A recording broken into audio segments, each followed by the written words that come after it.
Hello everyone, welcome to salt academy. आज का current affairs session हम लखनऊ डिक्लेरेशन से शुरुआत करते हैं।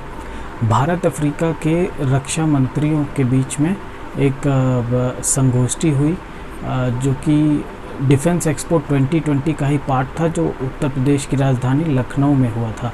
तो इसमें क्या हुआ था, 50 अफ्रीकी देशों ने इस पर हस्ताक्षर किए हैं और इसमें शांति और सुरक्षा से संबंधित और आतंकवाद से निपटारे के लिए प्रयास से संबंधित कई सारे वो हुए हैं, बातें इसमें चर्चा हुई है।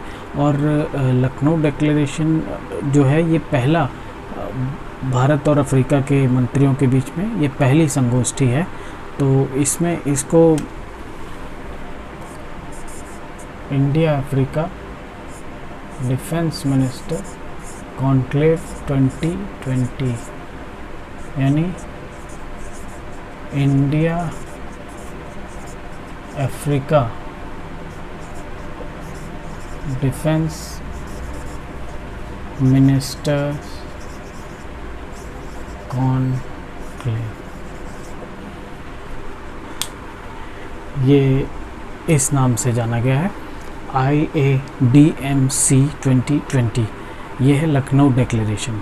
इससे संबंधित क्वेश्चंस बन सकते हैं कि ये किस बड़ी उसका समिट का पार्ट है। तो ये जो है डिफेंस एक्सपो 2020 का पार्ट है, जो कि लखनऊ में आयोजित हुआ था इस वर्ष फरवरी में 2020 में। अगला देखते हैं साइंस कांग्रेस के बारे में।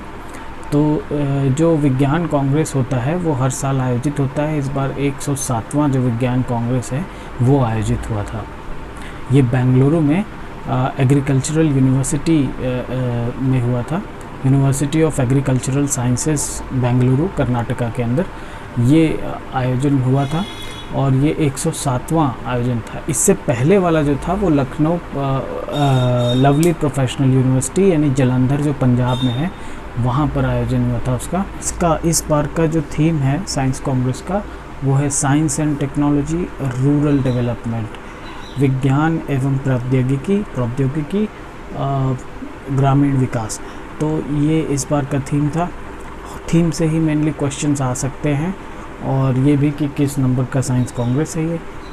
और कोविड-19 की महामारी के दौरान मार्च 2020 में तबलीगी जमात का आयोजन हुआ था, जिसमें 2000 से ज़्यादा लोग शामिल हुए थे। मलेशिया, इंडोनेशिया जैसे देशों से भी लोग आए हुए थे। इसमें से ज़्यादातर लोगों में कोरोना पॉजिटिव के केसेस पाए गए, जिसकी वजह से सरकार की चिंताएं बढ़ गई थी। उत्तर प्रदेश, महाराष्ट्र, तमिलनाडु, गुजरात और अन्य राज्यों से काफ़ी बड़ी संख्या में केसेस पाए गए थे। तो इसकी वजह से सरकार की चिंताएं बढ़ गई थी, इसलिए ये जो है तबलीगी जमात काफ़ी सुर्खियों में रहा उस समय। इसके जो नेता हैं उनके खिलाफ EDA यानी एपिडेमिक डिजीज़ एक्ट वो उसके तहत मामला दर्ज हुआ है। अच्छा, तो तबलीगी जमात के बारे में जान लेते हैं। ये एक रिवाइवलिस्ट जो है ऑर्गेनाइजेशन है। यानी रिवाइवलिस्ट क्या होते हैं कि जो पुरानी जो परंपरा है उसको वापस से, पुराने समय के परंपराओं को वापस से पुनर्जीवित करना चाहते हैं, उसको रिवाइवलिस्ट कहते हैं। इसी में एक कड़ी होती है रिफॉर्मिस्ट उस तरह की संस्था होती है या उस तरह के लोग होते हैं रिफॉर्मिस्ट, जो कि जो परंपरा रही है, जो रूढ़िवादी परंपरा या तो जिसमें सुधार की आवश्यकता है आज के समय में, मतलब उसमें ये उस तरह से सुधार करते हैं। और ये सोशली और रिलीजियसली, तो मतलब धार्मिक और सामाजिक तौर दोनों तरह से ये पूरी तरह से सुधार करने की इनकी वो रहती है, ताकि समाज में सामंजस्य बना रहे और साथ के साथ डेवलपमेंट भी होता रहे। लेकिन रिवाइवलिस्ट वाले में ये बात नहीं होती। लेकिन दोनों केसेस में क्या होता है कि जो अभी स्टेटस क्यू है, यानी कि जो अभी की जो स्थिति होती है, वर्तमान की स्थिति में बदलाव किया जाता है।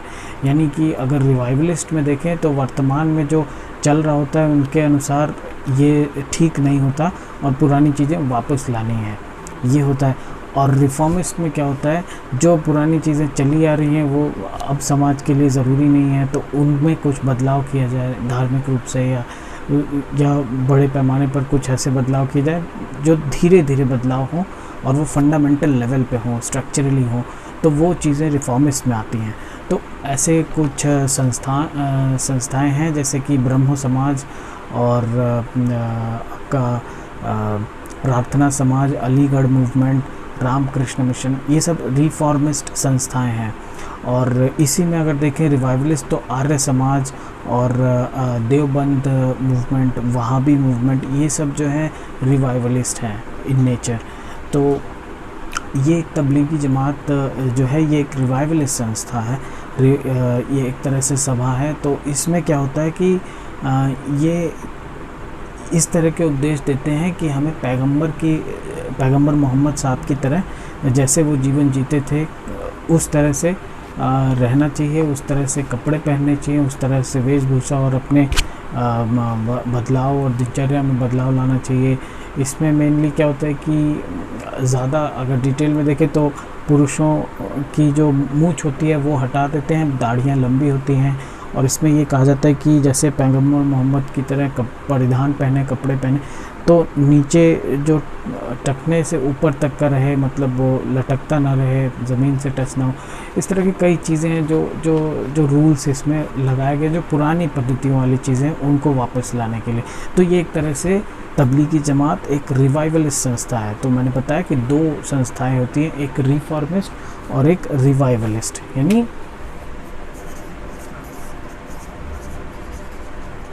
Reformist and revivalist. रिफॉर्मिस्ट क्या करती हैं? फंडामेंटल लेवल पे बदलाव करती हैं स्ट्रक्चरली, जो कि ग्रेजुअल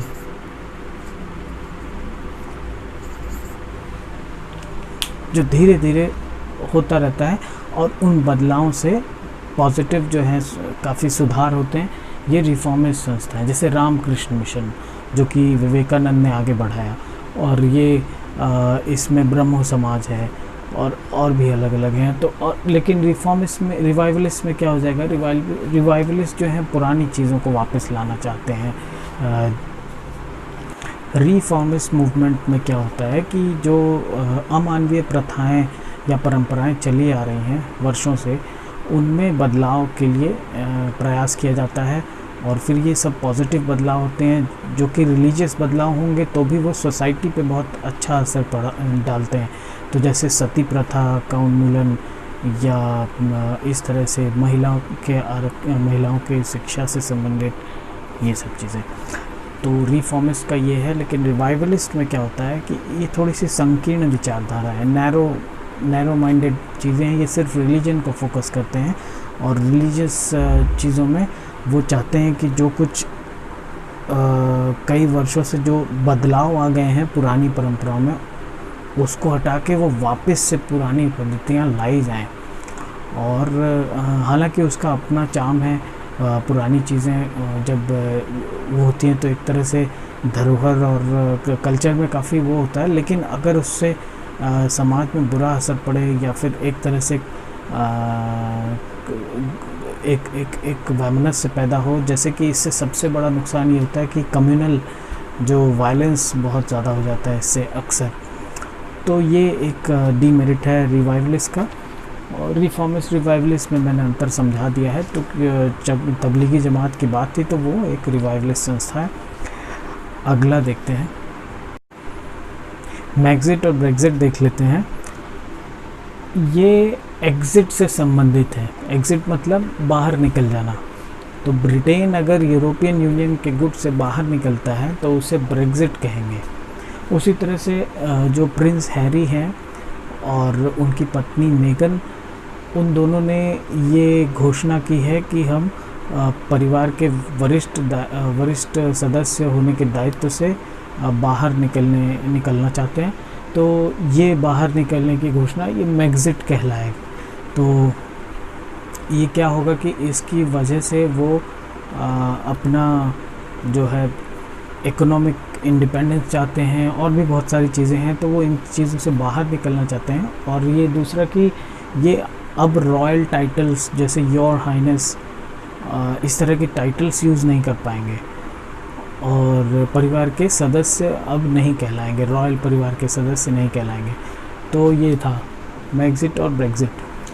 ब्लू डॉट नेटवर्क, जिसे चाइना की बेल्ट एंड रोड इनिशिएटिव जो महत्वाकांक्षी परियोजना है उसके प्रत्युत्तर के रूप में ब्लू डॉट नेटवर्क को देखा जा रहा है।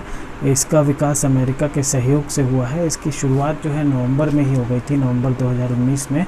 इसमें यूएस, ऑस्ट्रेलिया और जापान, अमेरिका, ऑस्ट्रेलिया और जापान 3 देशों के प्रमुख जो सहयोग से इंडो पैसिफिक बिजनेस फोरम जो कि थाईलैंड में हुआ था, वहाँ पे इसकी वो हुई थी। तो यूएस से जो है overseas private investment corporation, Australia से department of foreign affairs and trade और जापान से Japanese bank of international cooperation, इन तीनों संस्थाओं ने मिलकर इसमें वो सहयोग दिया है। अब इसमें भारत को भी शामिल होने की बात कही जा रही थी।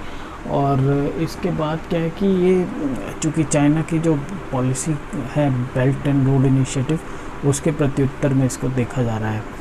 इसमें मेन बात ये है कि सरकार, निजी क्षेत्र यानी प्राइवेट जो वो सेक्टर है, प्लस ये नागरिक यानी कि सिटीज़न जो जनता है, तो तीनों को मिलाकर इसके सहयोग से इसको चलाया जाएगा। ये इस तरह से इंफ्रास्ट्रक्चर डेवलपमेंट की बात होगी और अच्छे स्टैंडर्ड का सब कुछ डेवलप करने का।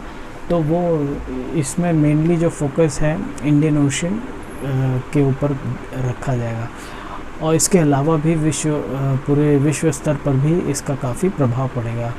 तो ये ब्लू डॉट नेटवर्क है। इसके बाद देखते हैं कि लैंग्वेज के बारे में। सेकी जो एक नेपाल की लुप्त के कगार पर है वो लैंग्वेज, उसको देखा जाए। सेकी जो नेपाल की एंडेंजर्ड लैंग्वेज है, उसको यूनेस्को ने डेफिनेटली एंडेंजर्ड लैंग्वेज का भी दर्जा दिया हुआ है और ये काफ़ी ख़तरे में है क्योंकि इसमें विश्व भर में सिर्फ 700 लोग इसके बोलने वाले हैं। यानी सेकी भाषी जो है विश्व भर में 700 ही हैं और ये मेनली नेपाल के एक जगह पे नेपाल की जो 100 प्रमुख जनजातीय भाषाएं हैं उनमें से ये एक है। और ये नेपाल के जो एक एरिया है मुस्तांग ज़िला है, वहाँ के 5 गांवों में प्रमुखता से ये बोली जाती है सेकी लैंग्वेज।